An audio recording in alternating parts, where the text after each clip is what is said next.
Bonjour, je suis le professeur François Habb, urologue à Paris. Aujourd'hui, nous allons parler du sujet de l'hérédité. Est-ce que les fuites d'urine à l'effort, c'est héréditaire? Pensez à vous abonner à cette chaîne YouTube pour avoir accès à toutes nos actualités.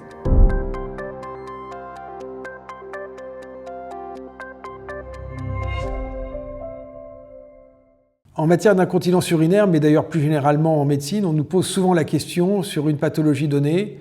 Est-ce que c'est héréditaire? Est-ce que, puisque ma mère souffrait d'incontinence urinaire à l'effort, j'ai pu en hériter? Ou est-ce que moi-même, qui souffre de cette pathologie-là, je peux la transmettre à ma fille? Alors, l'incontinence urinaire n'est pas une maladie héréditaire en tant que telle. Maintenant, il est clair que le risque d'incontinence urinaire à l'effort est plus élevé dans certaines familles. Comment est-ce que cela peut s'expliquer? L'incontinence urinaire à l'effort survient en général lorsqu'il y a un relâchement des tissus qui soutiennent la vessie et le canal de l'urètre. Et ce tissu qui soutient s'appelle le collagène. Le collagène, c'est une protéine.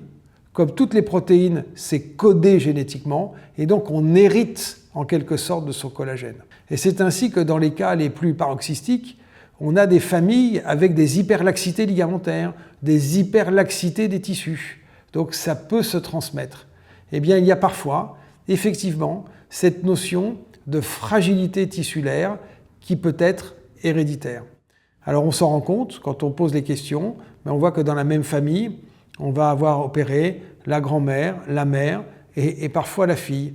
Souvent, ce qui caractérise d'ailleurs ces pathologies ou ces familles, c'est que les prolapsus, donc les descentes d'organes, ou l'incontinence urinaire à l'effort, surviennent assez jeunes, ce qui témoigne en général de ce facteur de risque spécifique.